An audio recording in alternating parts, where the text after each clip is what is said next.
Bonjour, voici nous sommes le mardi 13 septembre et je vais continuer sur ce qu'on regardait. Donc je commence par le CME et on avait dit que le 2 jours nous montrait quelque chose d'intéressant et en effet, ça s'est vraiment confirmé. Regardez la clôture, hier, heu, très forte. Ça nous a ça fait qu'on confirme ici une bullish divergence sur le 2 jours. Est-ce que ça va nous conduire ça va nous conduire beaucoup plus haut? Moi, je dirais que maintenant qu'on a clôturé au-dessus du 21, on est en train de tester une petite résistance qui vient de ce support ici. Probablement, je le vois, à mon avis, ce n'est pas un support aussi important. Le stochastique s'est vraiment très bien orienté et il ne fait que commencer la hausse.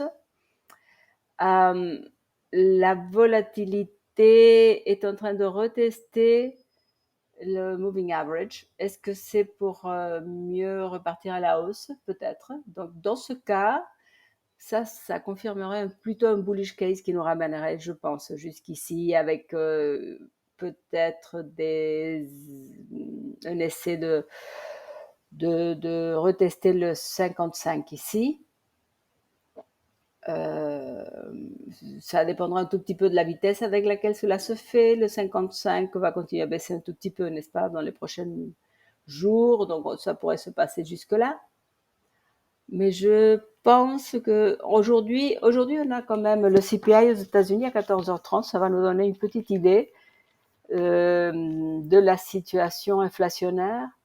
Et donc, confirmer ou infirmer l'idée des 75 points de base que le marché attend à 90-88% aujourd'hui.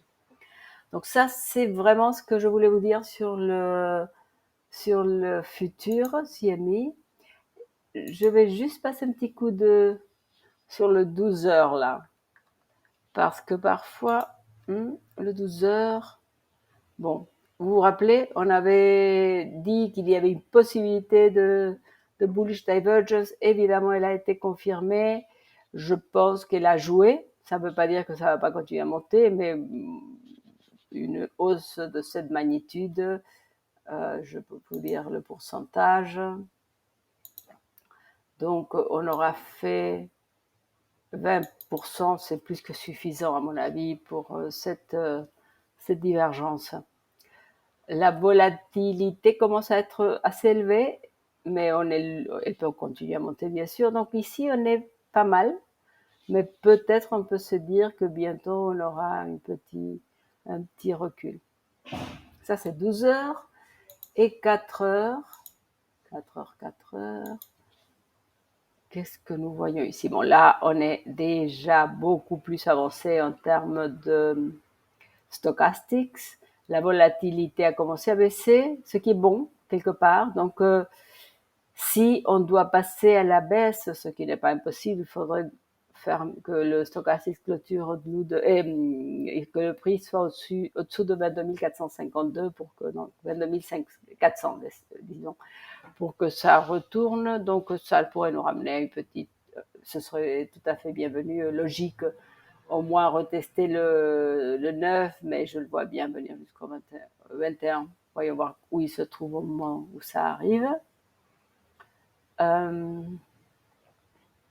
Mais pour l'instant, je pense qu'on est toujours aussi bien orienté. Donc, regardons un tout petit peu le spot avant d'arrêter. Donc, excusez-moi, ça, c'est pas du tout ce que je voulais. Voilà. Donc, moi, hier, je ne sais pas si j'en ai parlé là, je ne me rappelle plus parce que peut-être je l'ai vu juste après. Donc, on est venu tester le 0,78 en Fibonacci. On n'en a pas encore parlé, mais moi, vous le connaissez peut-être. Les chiffres Fibonacci, les valeurs Fibonacci sont importants. Ici, supposons qu'on descend, que le prix baisse, je suis sur le 12 heures, mais c'est pareil pour les autres. Si le prix baissait, qu'est-ce qui va se passer si on retrace jusqu'au 9 qui correspond au 0,5? pour moi, c'est plutôt très bullish. 3,82, ce serait un retracement. À ce niveau, je le trouverais un peu excessif. Donc, si on restait à des niveaux comme ceci, donc je vais mettre un petit rectangle, on va mettre une petite box comme ça. Pour le retest, je le vois bien plutôt à ce niveau-là. Là, voilà, ça ce serait, si on va au-dessous, là on a une validation point dans notre cas bullish. Donc, si on retraçait jusqu'ici, on passait au-dessous, certainement on viendra jusqu'ici, qui est un support intéressant. Regardez-moi ça. Hein? Donc, mais ça casserait un tout petit peu cette dynamique très bullish qu'on a depuis une semaine.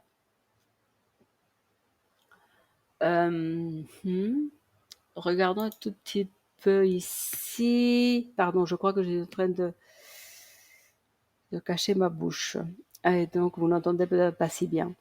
Comment ça se... Oui, on a un peu la même situation que CMI, n'est-ce pas? Une volatilité qui commence à être assez élevée et une tendance à peut-être baisser un peu. Moi, je le vois bien quand même s'échapper encore avant de redescendre. Pareil ici et même ici. Voyons voir les 4 heures. Si on voit un peu plus clair. Donc, oui. Donc, regardez, hier, la volatilité a été à son comble le 10, ce week-end. Hein. Ensuite, le prix a continué à monter là. Et nous sommes toujours ici. Cette bearish tendance n'a pas du tout joué. Mais là, on pourrait avoir, regardons ça, ceci. Je vais mettre, attendez, je vais faire ceci. Donc ici, clairement, on pourrait, si ça se confirme, avoir une petite bearish divergence. De quoi avons-nous besoin pour que cela se confirme? Clairement, il faudrait clôturer 4 heures au-dessous de 22, oui, au-dessous du 9, finalement, ce qui nous ramène au-dessous de 22 000. Et ça, c'est des valeurs tout à fait logiques. Ce ne serait pas étonnant si on le faisait. Regardez, là, on est en train de jouer avec cette résistance. On n'arrive pas franchement à la dépasser, mais ça se pourrait. Autrement, si on venait ici, logiquement, au moins, on devrait venir retester ce qu'on avait vu sur le 12 heures. Donc, des valeurs qui vont de 21,3 à 21,7. Et ça, ce serait dans une espèce de bullish retracement, n'est-ce pas? Donc, si vous voulez, on regarde très rapidement l'heure. Donc, l'heure, voilà.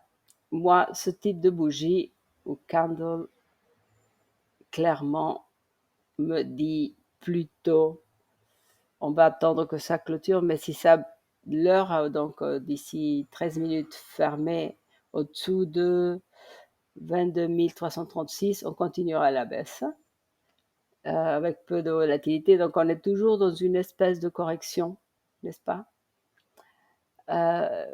qui pourrait nous ramener donc à des niveaux de 21 000. 21 009 dans l'heure. Et il faudrait voir ce qui se passe sur les 4 heures.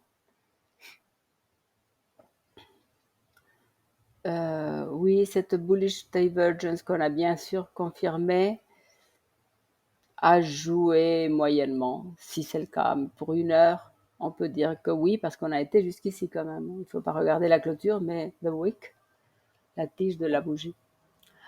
Donc voilà, aujourd'hui donc 14h30 CPI.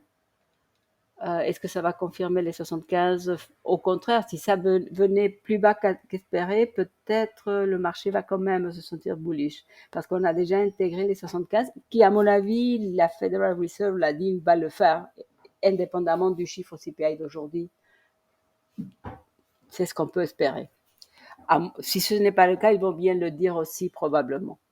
Mais de toute façon, le marché, pour continuer à baisser, aurait besoin probablement d'expectatives beaucoup plus néfastes en termes de hausse des taux qui auront lieu d'ici une semaine. Hein. Si je ne me trompe pas, ce sera le 21 par là. Voilà, voilà tout ce que je voulais vous dire pour le moment. On peut arrêter ici et on se parlera demain.